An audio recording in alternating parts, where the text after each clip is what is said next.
Hello friends, അപ്പം നമ്മളിന്നിവിടെ മുരിങ്ങയില വെച്ചിട്ട് നല്ല രുക്കിയിട്ട് ചമ്മന്തിയായിട്ടാണ് ഉണ്ടാക്കിയെടുക്കുന്നത്.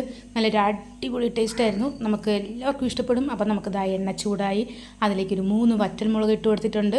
പിന്നെ അതിലേക്കൊരു 8-10 ചെറിയുള്ളി എടുത്ത് കൊടുത്തിട്ടുണ്ട്. ചെറിയുള്ളി ഇട്ട് ചേർത്ത് നല്ല ചമ്മന്തിക്ക് നല്ല ടേസ്റ്റ് ആയിരിക്കും കേട്ടോ. പിന്നെ നമ്മൾ അതിലേക്ക് എന്താ ചെയ്ത് വെച്ചാൽ മുരിങ്ങയില ഇട്ട് കൊടുത്തിട്ടുണ്ട്. ഈ മുരിങ്ങയില നന്നായിട്ട് മുരിഞ്ഞു പോകരുത്, ജസ്റ്റ് ഒന്ന് ചൂടായിട്ട് ഒന്ന് വാടി വരാനേ പാടുള്ളൂ.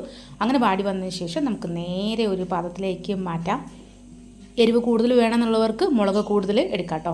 പിന്നെ നമ്മളിതാ ഒരു അരമുറി തേങ്ങ അരച്ചതുണ്ട്. നമ്മൾ ഫ്രഷ് തേങ്ങയാണ്, വാടിയതും കുറഞ്ഞതൊന്നും എടുക്കരുത്, അതെടുത്ത് വെച്ചിട്ടുണ്ട്. പിന്നെ നമുക്ക് ഇഞ്ചി എടുക്കാം. എൻ്റെ കയ്യിൽ മാങ്ങാഞ്ചി ഉണ്ടായിരുന്നു, അപ്പോൾ ഞാൻ മാങ്ങാഞ്ചി എടുത്തു. ചെറിയ കഷ്ണം പുളി, അതുപോലെ ഉപ്പ്.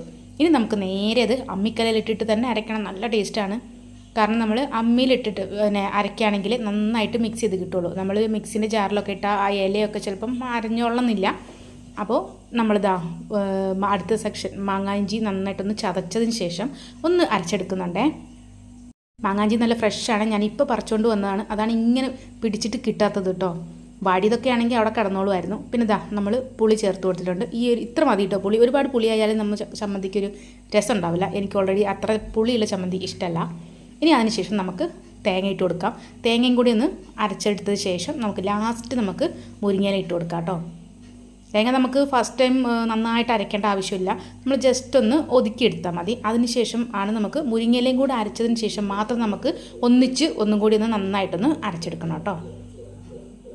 അപ്പോൾ എല്ലാം സെറ്റായി. ഞാൻ ലാസ്റ്റ് നമ്മുടെ മുരിങ്ങയിലയും അതുപോലെ തന്നെ ചെറിയ ഉള്ളിയും കൂടെ ഒന്ന് ജസ്റ്റ് ഒന്ന് അരച്ചെടുക്കുന്നുണ്ട്. അതിനുശേഷം നമുക്ക് നന്നായിട്ട് ഒന്നും കൂടി ഒന്ന് അരച്ചെടുത്താൽ മതി കേട്ടോ. അപ്പം നമ്മുടെ ഫൈനൽ ലുക്ക്, ചമ്മന്തിൻ്റെ ഫൈനൽ ലുക്ക് ഇതാക്കണ്ടില്ലേ, നല്ല അടിപൊളിയായിരുന്നു കഴിക്കാനായിട്ട്. അപ്പോൾ അതെല്ലാവരും ചെയ്തു നോക്കണം. വീഡിയോ ഇഷ്ടമായാൽ ലൈക്ക് ചെയ്യാനും സബ്സ്ക്രൈബ് ചെയ്യാനും കമൻറ്റ് ചെയ്യാനും മറക്കരുത്. Okay, Tata, bye bye.